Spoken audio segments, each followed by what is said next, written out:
Bonjour, vidéo 11E2 sur les springback. Alors le springback c'est quoi? C'est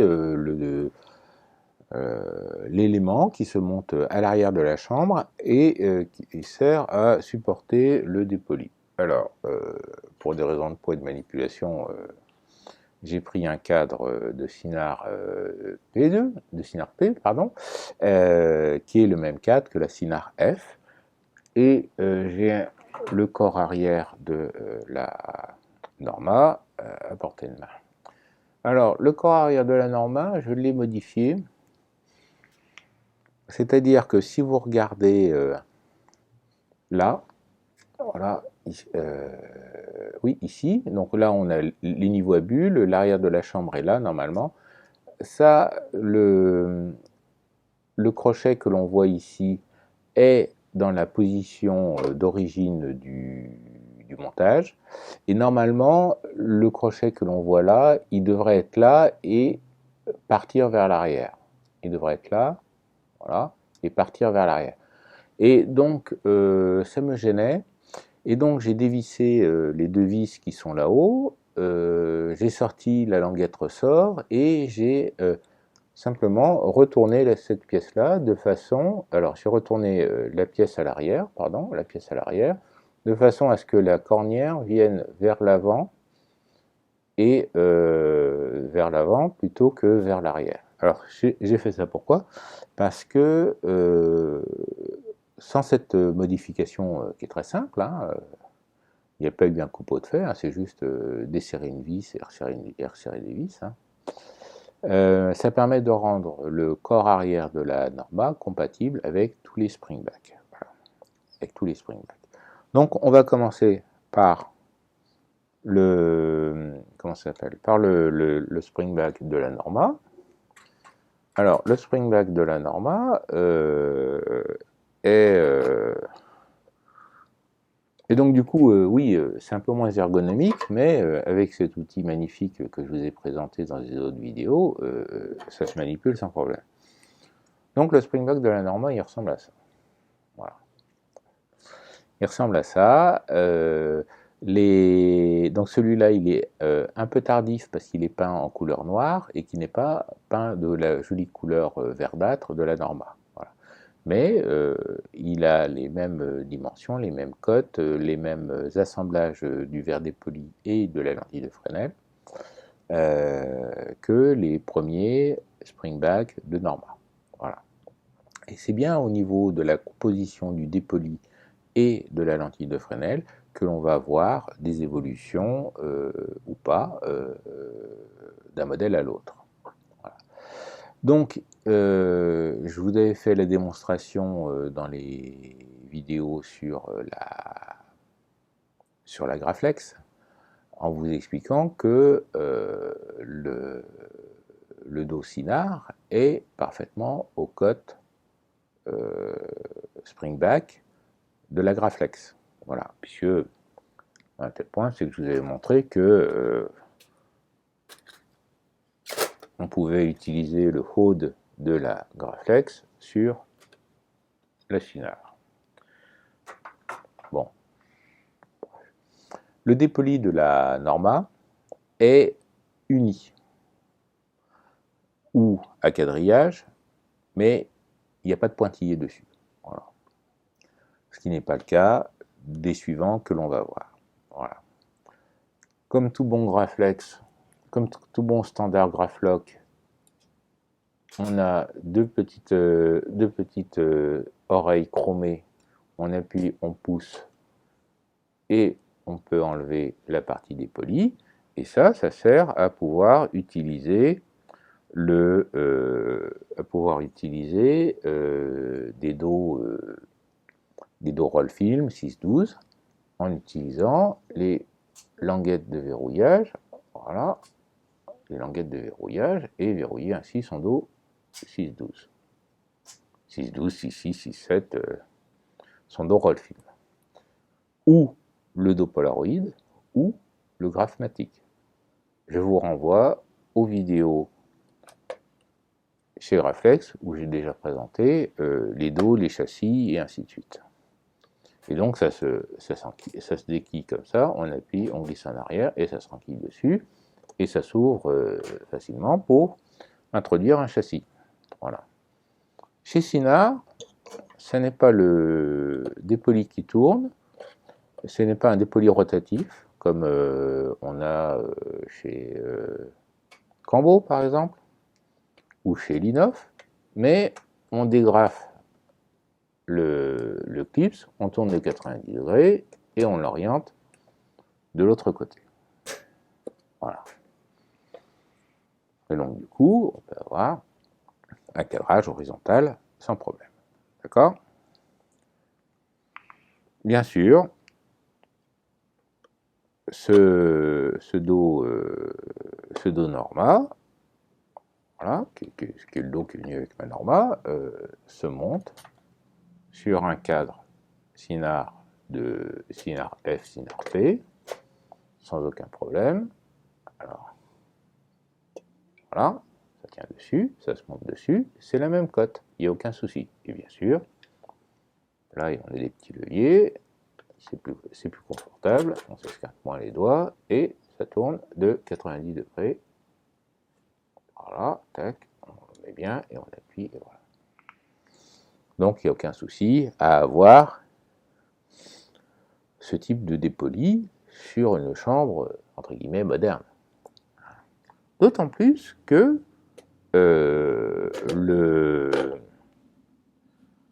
alors que je me disperse pas, je vais vous montrer le dépoli de la Sinard P premier modèle. Yop, c'est exactement les mêmes. C'est exactement les mêmes. Voilà. C'est la même fonderie, c'est le même tout, c'est le même truc. Bon, il y a 2-3 petits trucs qui ont apparu en plus ou qui ont disparu. Voilà, il y a 2-3 trucs en plus qui ont disparu. Je vérifie en même temps si je dis pas de bêtises. Qui ont disparu, des choses comme ça. Donc le dépoli, c'est le même, la fonderie, c'est le même. Il y a une chose qui a changé, c'est que le dépoli a maintenant des pointillés. Voilà. Et notamment dans le cadre de la Sinard P, ces pointillés sont très confortables à utiliser. Parce que la Sinard P, je vous renvoie à la vidéo sur la Sinard P, a ses axes de bascule qui passent suivant ces lignes de pointillés. Ces axes de bascule passent par les lignes de pointillés. Donc du coup, on fait la mise au point. On fait la mise au point du sujet à la croisée des axes de pointillés en bas à droite. Et puis on actionne les axes de bascule pour avoir net sur les autres lignes de pointillés, pour mettre le sujet net sur les autres lignes de pointillés. Et comme les axes de bascule passent par ce point-là, et bien ce point-là restera toujours net. C'est en cela que la Sinard P est très très confortable à utiliser, parce que quand on utilise les axes de bascule, il y a un point dans l'image qui reste toujours net, et donc il suffit de tourner jusqu'à temps de régler, trouver le bon angle pour que ça soit bon. Voilà. Et du coup, on n'a pas le temps de jouer, que c'est réglé, qu'il faut mettre un châssis et faire sa photo. Alors, donc ça, c'est le premier dos Sinard de la P. De la Sinard P. Alors, je vais essayer de ne pas les mélanger. Ça n'a aucune importance parce que c'est la même fonderie. Et l'un est simplement l'évolution de l'autre. Mais bon, on va essayer de ne pas modifier. Ce que je vais vous montrer, c'est que ils n'ont pas forcément la même composition de dépoli. Voilà. Et tout va se passer. Donc là, on a le Norma lisse, et là, on a le P avec les croix. Voilà.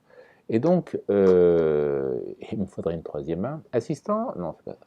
Et donc, il faut regarder le relief entre le dépoli et les rails. Voilà.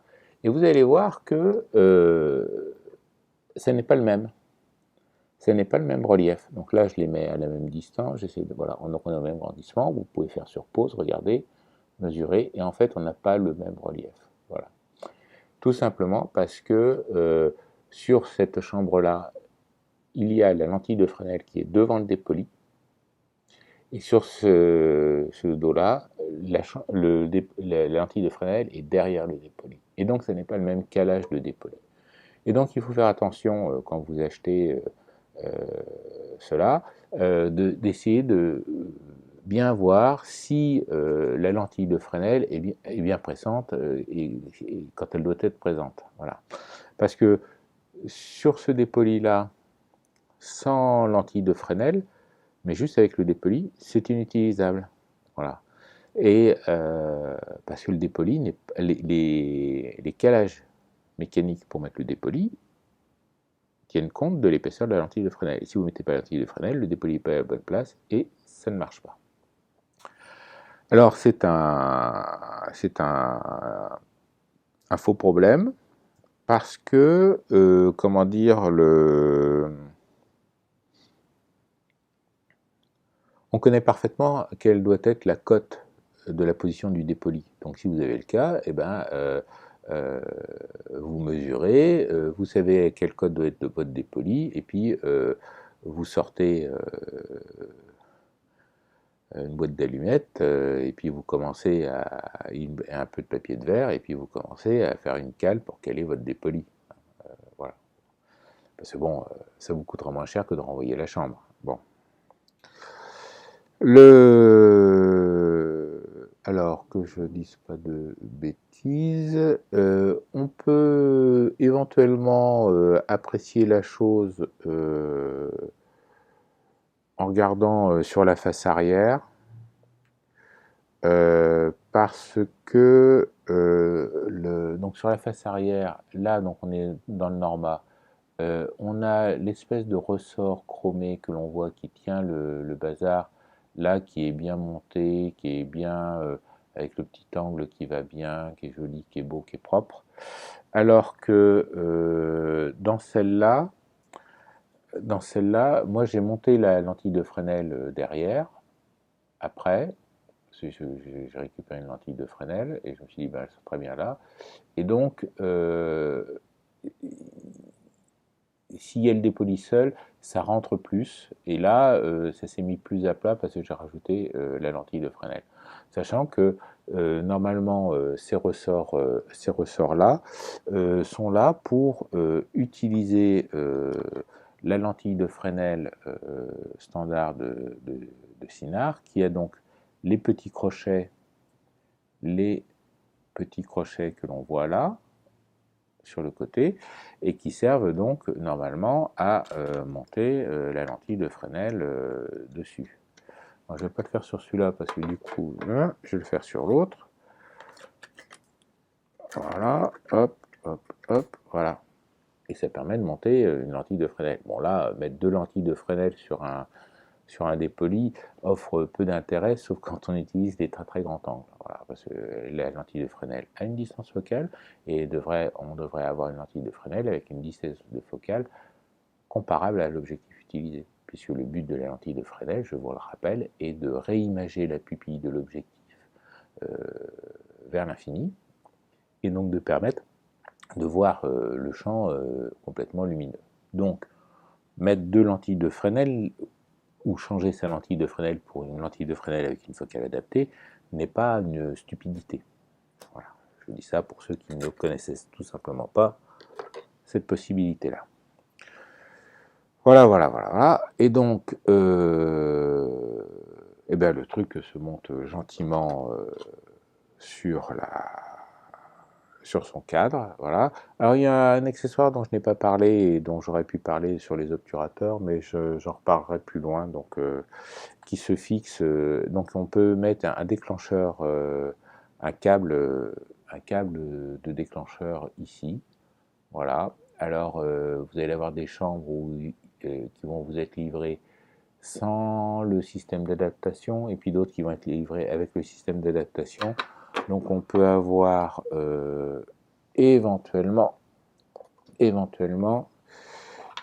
une saloperie. Alors ça se fixe là-dessus. Oh, voilà. Voilà, une saloperie comme ça qui est fixée au bout du dépoli.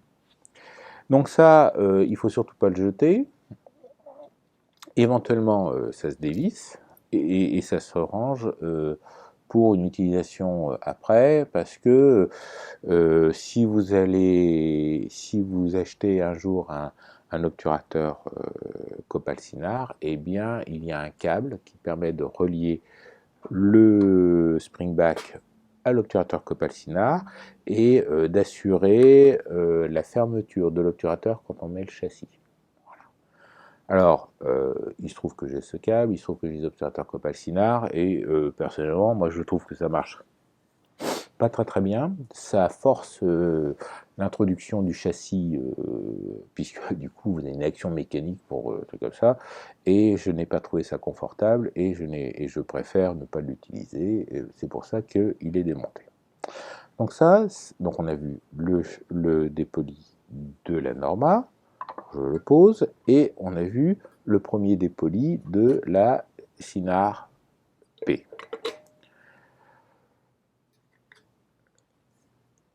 Que je pose aussi. Voilà. Alors, on a une possibilité à l'arrière de monter les soufflets. Alors, les soufflets, bah, ils sont un peu trop loin, donc je sais pas.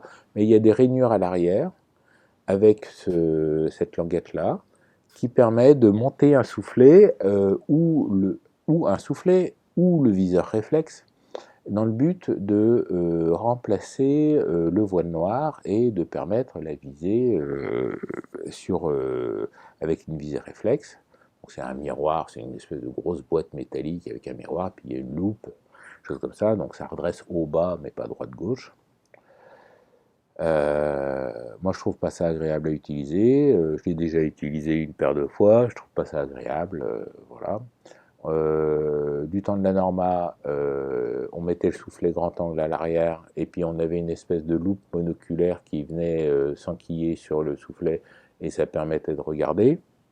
Ça, c'était un peu plus utilisable, sauf que la loupe est une simple lentille, et donc la loupe en elle-même n'est pas agréable, même si le système de béret était intéressant. C'est un système qui a aussi l'inoff, on appelle ça d'ailleurs le béret, à l'inoff, voilà. Il y en a qui aiment, il y en a qui n'aiment pas, je fais partie de ceux qui n'aiment pas. Et c'est pour ça, quand je disais il y a des choses en plus, des choses en moins, parce que par exemple, on a ici, donc je suis revenu sur le Norma, un petit ergot en plastique, voilà, qui est tenu par des vis, voilà, un petit ergot en plastique, là, au-dessus, pouf pouf, alors j'essaye de le faire briller, qui sert simplement à éviter que le soufflet parte de gauche et de droite. Hop, voilà, il est fait mise au point, parte de gauche et de droite. Et, attendez, je me prends de côté. Voilà, part de gauche et de droite. Et donc du coup, et il y en avait un de l'autre côté, et l'autre qui était cassé, et il y a le trou avec la vis pour le mettre, et dans le Cynar P, il n'y a même pas le trou pour mettre la vis. Donc c'est pour ça, je dis, il y a des fois des choses en plus, et puis dans les évolutions, il y a des fois des choses en moins, on s'aperçoit que ce n'est pas une bonne idée. Par contre, ça peut être intéressant pour vous de découper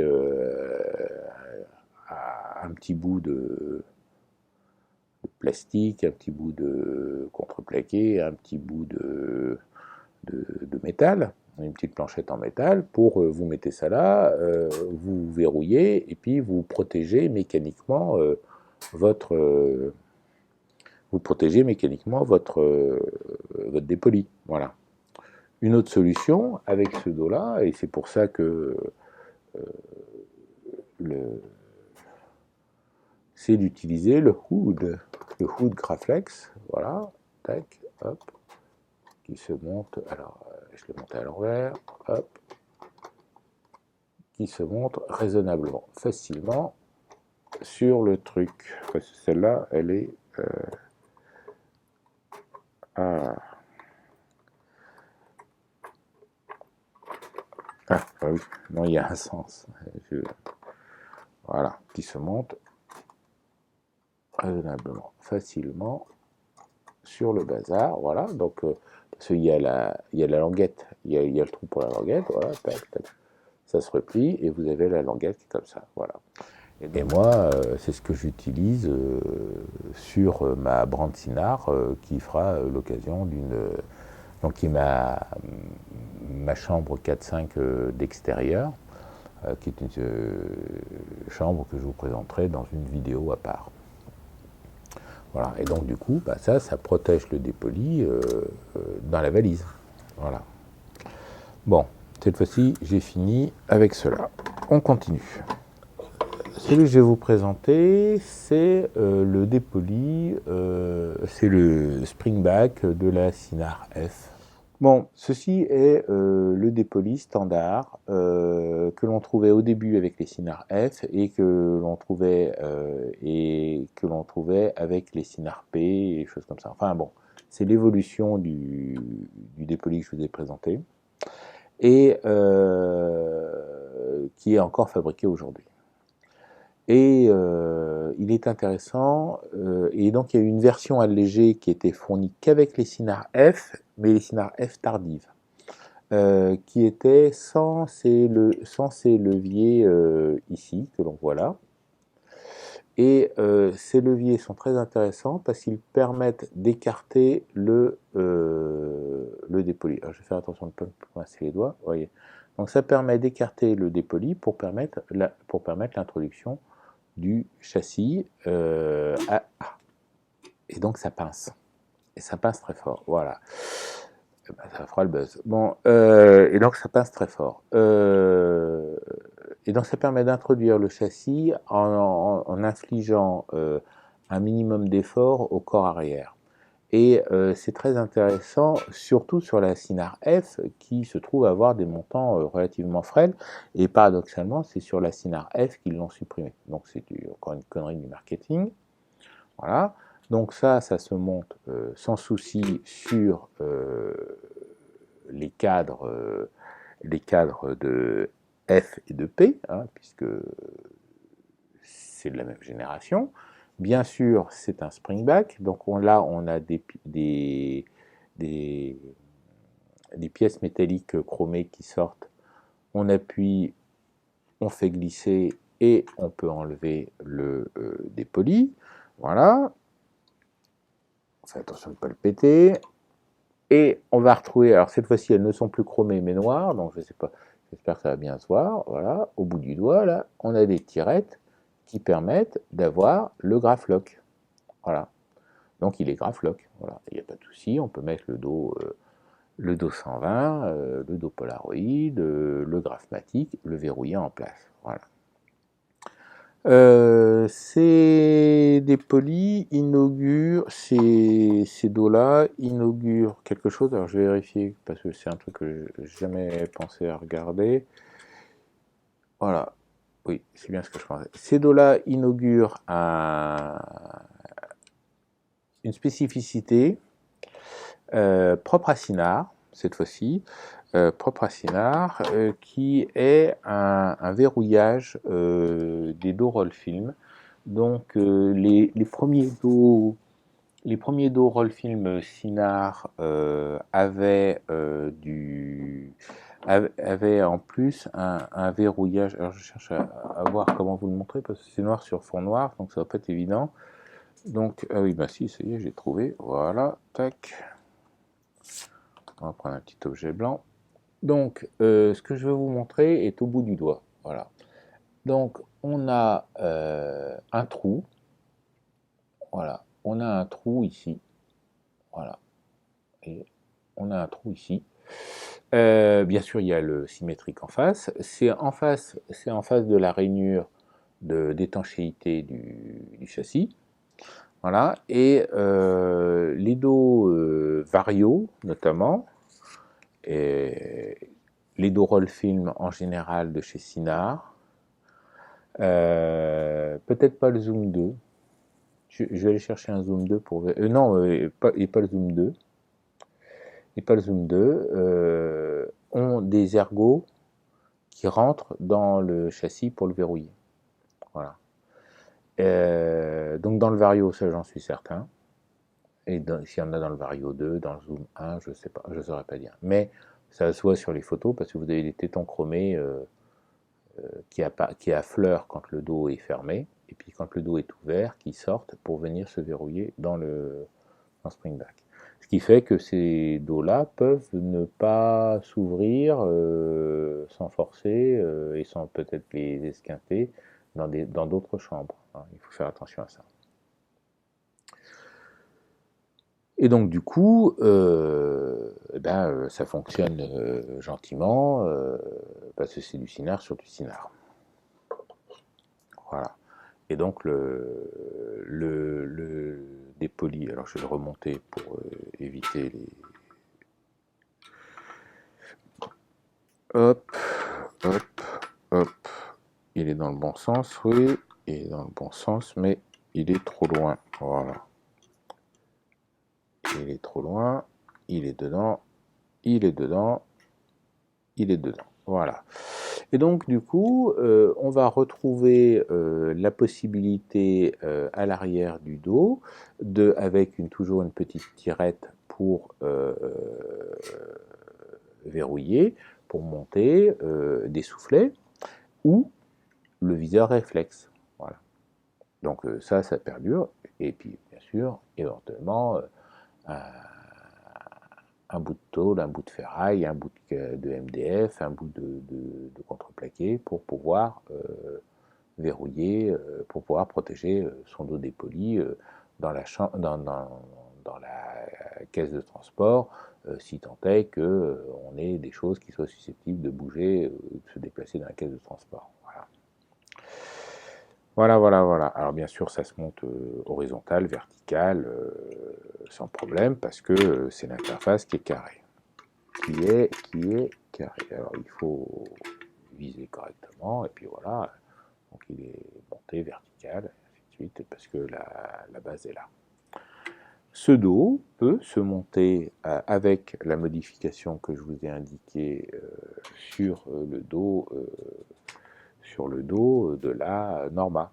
Sur le dos de la Norma. C'est parce que j'ai inversé le crochet, la plaque de verrouillage, que je peux le monter. Par exemple là, il est dans la position normale du truc. On va faire ça, comme ça, tac. Eh bien, mon châssis ne va pas se... Mon châssis va venir buter contre le crochet. Voilà. Mon châssis va venir buter contre le crochet. Donc, en retournant la plaque avec le crochet, tout d'un coup, pouf, pouf, ça se monte. Ça se monte et ça se verrouille. Alors bon, c'est un peu... quand vous voulez passer de cadrage horizontal à vertical, bon, faut avoir des ongles solides pour sortir le bazar, parce que du coup, vous sortez avec l'ongle, le poussez avec le bras du pouce. Hein. Mais ça fonctionne.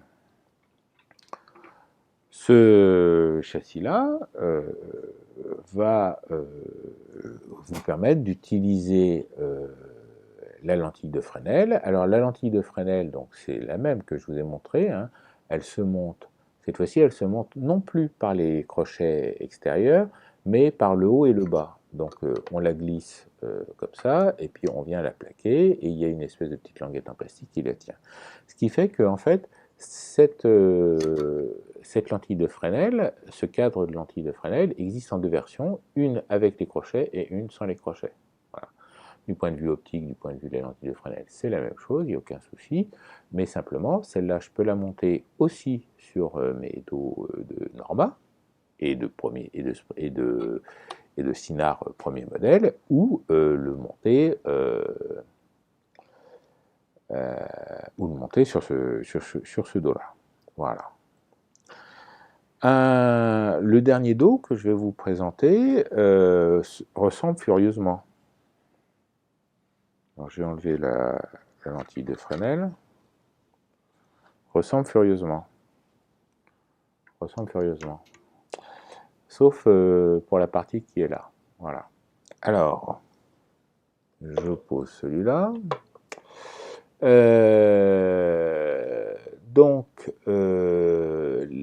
toute la partie dépolie est exactement la même que celle que je vous ai présentée avant, hein, c'est exactement la même.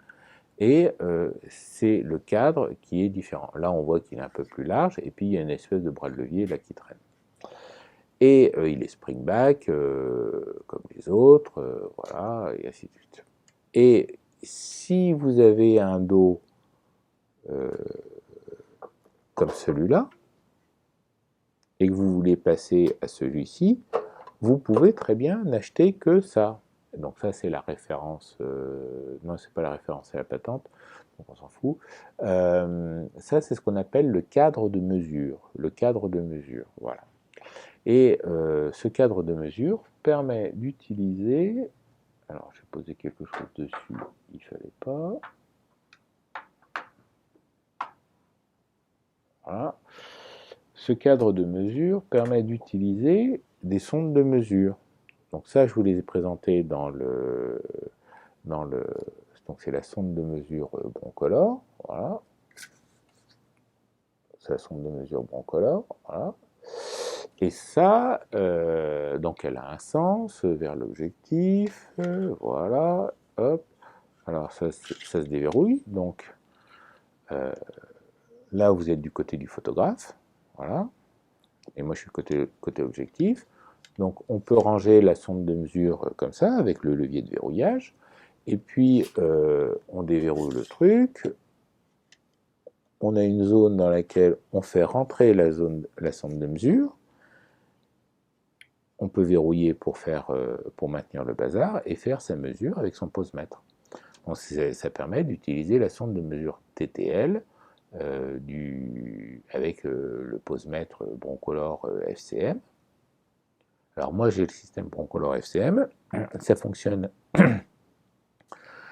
avec toutes les sondes de mesure. Ça fonctionne avec la sonde de mesure Minolta et ça fonctionne avec la sonde de mesure Gossen du Profit TTL. Voilà. Ou du Cynar 6 qui était fabriqué par Gossen. Donc ça fonctionne avec tous les trucs comme ça.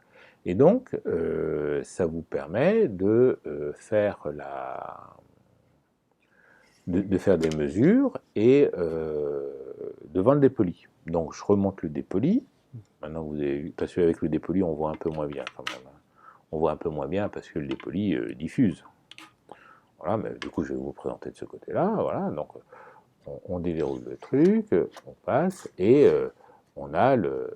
Alors le frottement inquiétant, c'est effectivement la sonde qui frotte un peu sur le dépoli, hein, parce que ça passe au quart de poil, des choses comme ça, et puis quand on va en viser, on peut avec ça laisser passer la lumière pour voir que on vise bien sa fleur ou le visage de son modèle, ou ainsi de suite, pour faire des mesures TTL.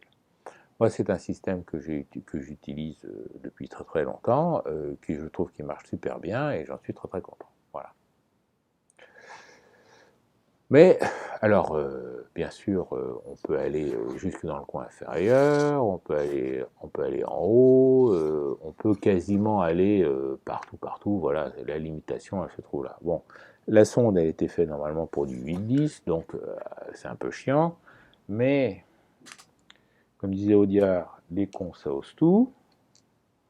Donc vous voyez, moi j'ai pris une sonde et puis je l'ai coupée. Et donc du coup, tac, je la mets dans le bon sens. Hop, je suis dedans, voilà. Et donc du coup, voilà, j'ai une sonde qui est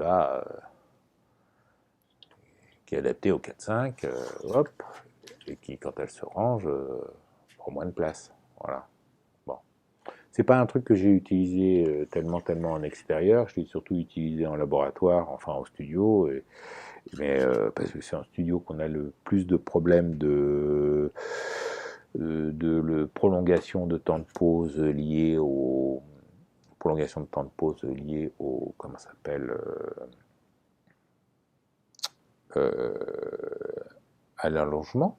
Je vous renvoie aux vidéos sur la macrophoto, hein. F N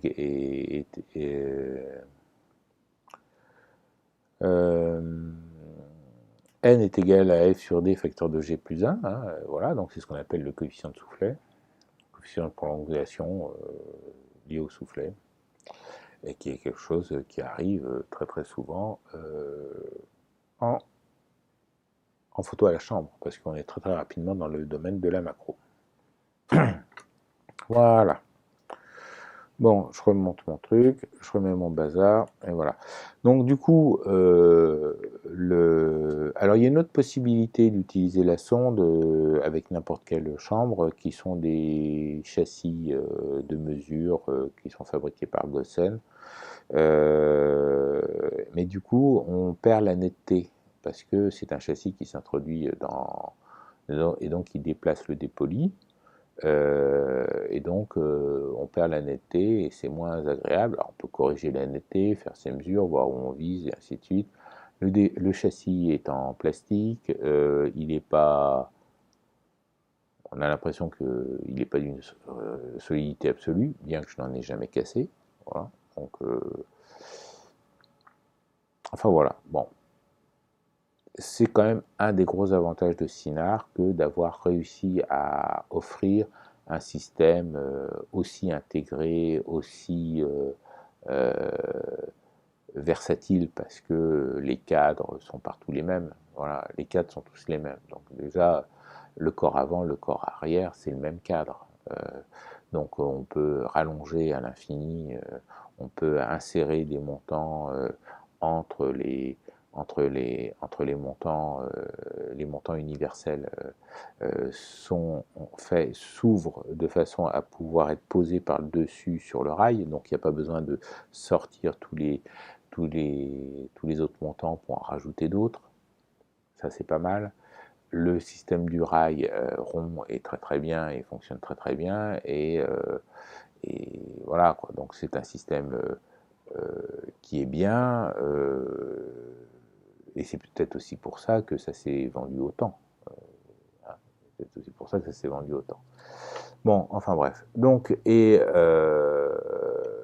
à la fois quelque chose qui a très peu évolué, parce que vous voyez, en 40 ans 40 ans, que je dis 40 ans, ben en 70 ans maintenant, puisque moi, ma normale était de 1963 et on est en 2020. Donc, vous voyez, donc on est quasiment à 60 ans d'existence. Ben, finalement, il y a deux dépolis, il y a deux springback qui existent chacun. Alors, celui de la Norma, il existe en 2-3 versions, mais c'est toujours la même fonderie, à cause de la position du dépoli et de la lentille de Fresnel. Et puis pour le nouveau, il y a deux versions aussi, une avec et sans oreille, ça c'est pour la partie dépoli, et puis on peut avoir un cadre avec ou sans prise pour la sonde de mesure. Voilà. On ne peut pas dire que c'est formidable, formidable. Si vous vous intéressez à la marque Linoff et au Technica, bon courage, parce que là, des versions, il y en a, il y en a, il y en a, il y en a. Voilà. Et ne comptez pas monter un objectif d'une Technica 4 sur une Technica 3. Hein. C'est pas les mêmes planchettes, c'est pas les mêmes cams, et ainsi de suite. Voilà, donc c'est inutilisable. Alors oui, bien sûr, le petit accessoire de l'obturateur DB, bien sûr, se monte aussi sur le nouveau, il y a 40 ans quand même, sur le nouveau dépoli, sur le nouveau springback, pour utiliser le même automatisme à la fermeture, que ce soit celui avec le cadre de mesure, enfin c'est sur le cadre, hein, ou celui sans le cadre de mesure. Voilà. Donc ça, c'est quelque chose qu'ils ont utilisé. Alors, les chambres Horseman utilisent la même interface comme ça, et donc on pourrait espérer pouvoir monter l'obturateur sur une Horseman, ou les dépolis, les cadres de mesure Sinar sur une Horseman, mais je pense que ce n'est pas faisable. Je pense que ce n'est pas faisable, parce que il y a toujours une petite quéquette à un endroit, ou ainsi de suite, qui fait que ça ne fonctionne pas comme il faut.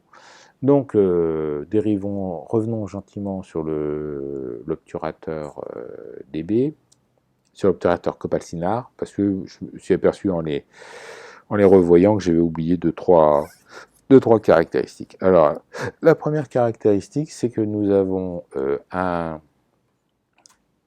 déclencheur spécifique un peu bizarre. Voilà. Quand on introduit le châssis, la quéquette sort. Et cette quéquette, elle va aller dans l'obturateur. Elle va aller dans l'obturateur dessous, là. Voilà. Ah, oui. Alors, je suis obligé de le visser hors champ parce que ça ne tourne pas sinon. Voilà. Donc, ça se visse là-dessus. Et normalement, quand on appuie là-dessus, ça referme le bousin. Voilà. Et puis, il se trouve que sur le mien, ça va pas assez loin. Sur celui-là, ça va pas assez loin, et ainsi de suite. Enfin, bref. Donc, c'est un accessoire que j'ai récupéré avec un des obturateurs. Et du coup, je m'en sers pas. Parce que c'est enfin, je trouve. Voilà, si tu n'es pas capable de fermer ton obturateur quand tu introduis ton châssis, et je sais pas, va à la plage, fais autre chose. Enfin, bref, donc l'obturateur se monte à l'arrière du cadre. Hein. Alors bien sûr, ça se monte aussi sur le cadre de la Norma, ça je vous l'avais montré. Alors, et je veux revenir sur ce que ça implique. Du coup, si on utilise cet obturateur-là, chose que je vous engage à faire parce que c'est vraiment un accessoire très très utile parce que ça permet d'utiliser des objectifs intéressants et notamment au début, quand on n'a pas forcément les sous pour s'acheter, quand on est en phase de recherche, en phase d'exploration, en phase de découverte, choses comme ça, on a envie d'essayer plein de choses. Voilà. Après, quand on devient plus vieux, on devient plus raisonnable, ou on sait où on a déjà fait ses choix. Voilà, et on a fait ses choix, et ainsi de suite. Et là, bon, peut-être que du coup, vous allez vous dire, bon, finalement, c'est un accessoire qui ne me sert pas parce que je fais du 4-5 ou je fais de la chambre pour avoir le résultat le plus net possible et pas faire de la lomographie. Voilà, c'est une possibilité, hein. J'accepte parfaitement l'argument. Cela va impliquer, l'usage de ça va impliquer que pour pouvoir vous en servir, il ne faut pas qu'il y ait de parties de l'objectif qui rentrent en contact avec les lamelles. On est d'accord. Et donc, ça va vous limiter à 18 mm la possibilité de la protubérance arrière de l'objectif. Et donc, du coup, Sinar est peut-être une des rares marques à avoir des planchettes sortantes. Voilà, parce que vous avez, et donc ça c'est quelque chose que vous allez trouver assez facilement, y compris pour des objectifs montés en planchette Sinar avec obturateur central, où on le fait en planchette sortante de façon à ce que l'arrière de l'objectif ne rentre pas en contact avec les lamelles. Après, si vous avez des objectifs avec des gros diamètres de lentilles, eh bien, l'obturateur lui-même peut diaphragmer les lentilles arrière. Et donc, c'est pour ça qu'il y a certains objectifs, mais bon, ces objectifs-là, ils sont à plus de 1000 ou 2000 euros pièce, du genre, je pense, le Super Angulon 210, bon, la lentille arrière, elle est énorme. Donc, ça ferait un truc qui sortirait trop. Bon, dans ce cas-là, vous démontez votre obturateur et puis vous montez l'objectif directement dessus. Voilà. Pour les objectifs très très compliqués, il y a même eu des versions d'objectifs qui s'ouvraient en deux pour venir prendre en étau l'obturateur et ainsi de suite. Bon, ce ne sont pas des choses que l'on trouve très facilement parce qu'ils ne les ont pas vendus autant que ça. Voilà, voilà. Dans les objectifs qui vont se monter sur cet obturateur, il y a trois possibilités. Il y a les DB, les DBM et les DBM du temps de la Norma. Voilà. Alors, les objectifs DB, j'en ai pas beaucoup, j'en ai qu'un. Hein. Donc, on va faire court. Donc ça, c'est un objectif DB, tout ce qu'il y a de plus moderne. Donc, il a un joli design noir, avec un cône, machin chose, les éléments qui sont vissés dessus, et ainsi de suite. Voilà. Le dBm de la même époque va avoir simplement une bague de diaphragme qui va être autour du grand diamètre du cône. Voilà. Donc ça, votre diaphragme, vous le réglez là, au lieu de le régler avec le bouton de l'obturateur. Il y a eu une version encore antérieure, qui sont dit les versions à tête de Mickey, où vous allez avoir une espèce de tubulure qui va venir comme ça jusque là, et vous allez avoir quelque chose qui va dépasser avec deux petits ronds noirs qui ressemblent furieusement à la tête de Mickey, d'où le nom de tête de Mickey. Et le principe, c'est vous appuyez dessus et vous tirez. Et plus vous tirez, plus vous voyez apparaître les diaphragmes, et ça ferme le diaphragme de l'objectif à la valeur à laquelle vous tirez. Donc ça n'est plus un diaphragme automatique qui va se fermer uniquement quand vous allez déclencher, hein, mais c'est un diaphragme manuel. Et donc le système à tête de Mickey repose sur des choses métalliques, des choses ressorts, vous tirez et vous relâchez. Et ce que vous relâchez, ça va comprimer ou non une bague en caoutchouc pour bloquer dans le système de ressort de rappel et ainsi de suite. Et donc c'est quelque chose que l'on trouve volontiers en mauvais état. Donc je vous déconseille d'acheter ces objectifs en monture avec la tête de Mickey pour l'utiliser avec la tête de Mickey. Voilà. Parce qu'en fait, ces objectifs-là ont un mécanisme qui est extérieur, que vous allez voir très bien, et puis il y a une petite plaquette avec un trou, avec une échancrure, qui vient faire tourner la bague de diaphragme qui est sur l'objectif. Donc, si vous trouvez sur eBay un objectif comme ça qui vous intéresse par sa focale, par son ouverture et par son millésime, parce que là, on est dans des objectifs des années 70, 60-70 grand max, eh bien, regardez bien les photos pour voir comment fonctionne la bague de diaphragme, si la bague de diaphragme est ne serait-ce que ça gravée, hein, parce que c'est pas évident que la bague de diaphragme soit gravée, pour voir si l'objectif est utilisable sans la tête de Mickey. Si l'objectif vous semble non utilisable sans la tête de Mickey, passez votre chemin parce qu'il y a de fortes chances, au bout de 30 ou 50 ans, que le système à caoutchouc soit mort. Voilà. Donc voilà, je voulais revenir là-dessus parce que bon, c'est pas la peine d'acheter quelque chose qui fonctionne pas. Voilà. Chez Sinar, donc on a je vous ai fait de multiples démonstrations pour vous montrer que les cadres de la Norma ou les cadres de la Sinar F sont parfaitement identiques, devant, derrière, et ainsi de suite. Voilà. Donc chez Sinar, on va trouver des planchettes estampillées Sinar. On voit en bas à droite, là c'est embossé dans la fonderie. Voilà, qui sont belles, qui sont magnifiques, qui sont en fonderie. Alors j'en ai pas à vous montrer, mais les planchettes Horstmann sont quasi identiques et s'utilisent dessus, et ainsi de suite, et voilà. Et donc chez Sinar, vous allez trouver de la planchette plate. La planchette Sinar est du coup relativement grande. Relativement grande, hein, ça fait, je vais dire une bêtise, je crois que c'est 114 par 114 mm, donc c'est relativement grand. On va trouver, donc ça c'est des planchettes modernes avec en fonderie, hein, qui sont en fonderie. On a eu aussi des planchettes chez Sinar, donc ça c'est une planchette Sinar d'origine sur laquelle on a fait une adaptation, qui sont en tôle emboutie. Voilà. Et les Horstmann ressemblent plutôt à celles en tôle emboutie. Voilà. La différence entre une planchette Horstmann et une planchette Sinar, c'est que la planchette Horstmann n'a pas la planchette Horstmann a cette arête-là. Alors je vais me rapprocher. La planchette Horstmann, on va la mettre comme ça. Voilà. La planchette, vous voyez, il y a une rainure au milieu et il y a une nervure intérieure et une nervure extérieure.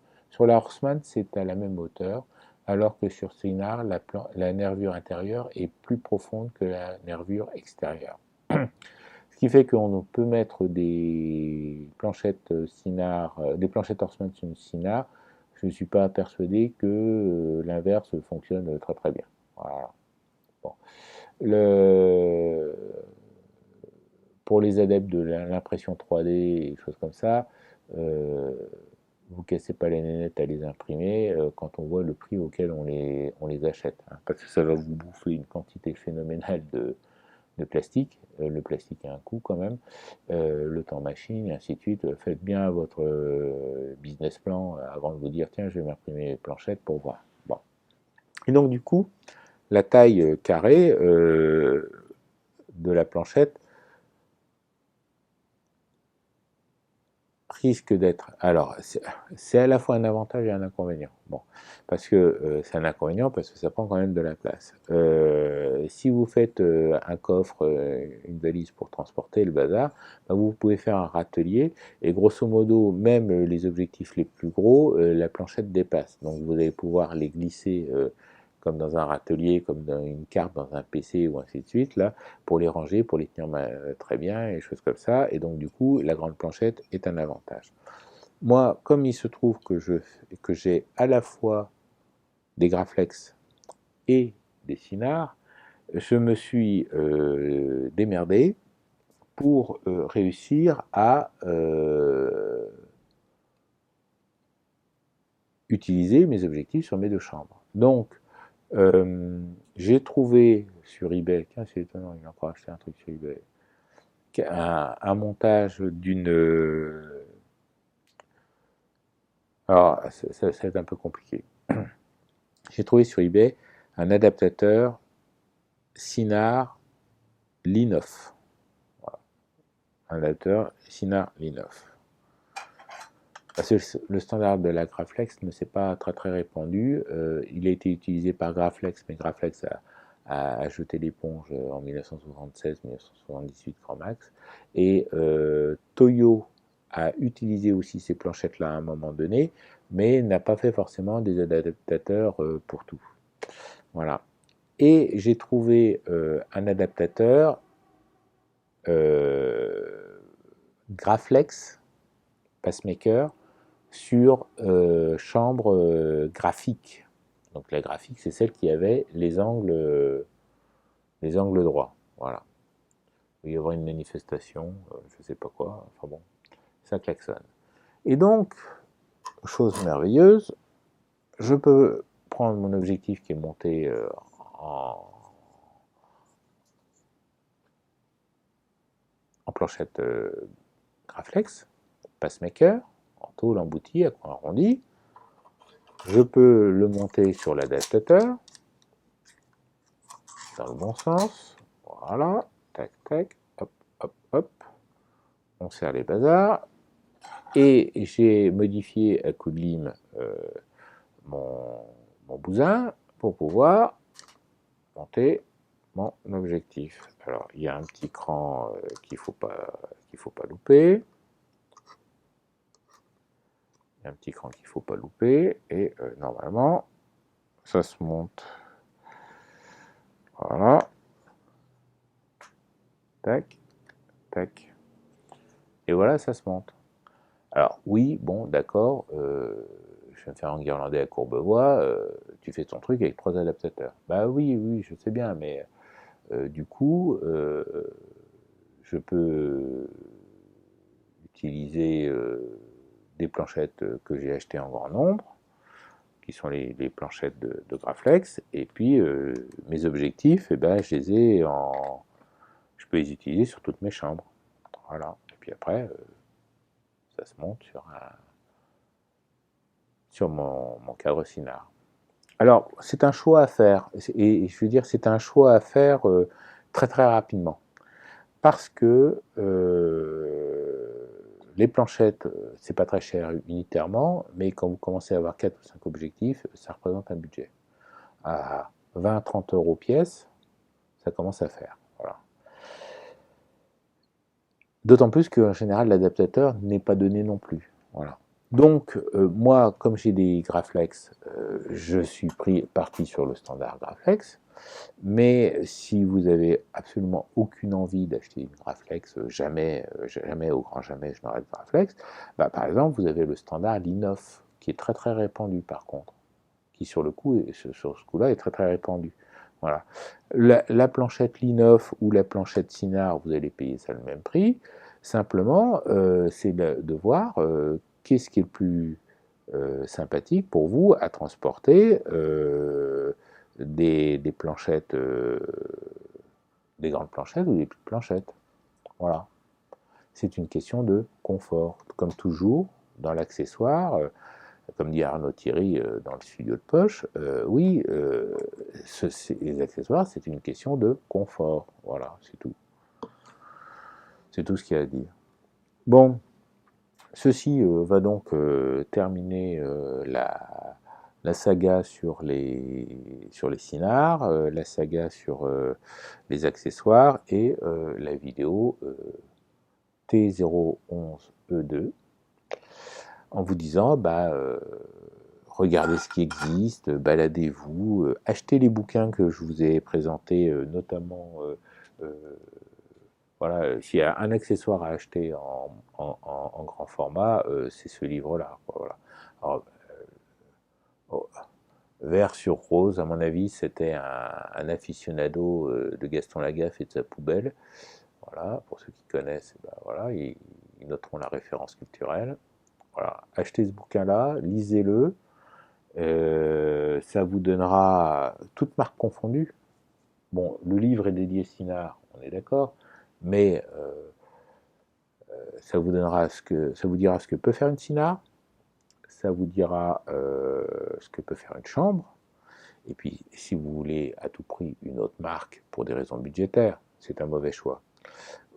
Pour des raisons d'amour ou tout simplement parce que vous la récupérez, on vous la donne, hein, parce qu'on vous la donne, eh bien, vous saurez faire, regarder, évaluer, voir ce que vous pouvez faire ou pas, voir comment vous pouvez le faire ou pas, voir ce que vous pourriez faire ou pas si vous aviez tel ou tel accessoire et fabriquer vos accessoires. Hein. Si un accessoire n'existe pas au catalogue, bah, fabrique-le. Voilà. Donc, bah, soyez éco hein, pour essayer, comprendre, optimiser. Faites des images. Au revoir.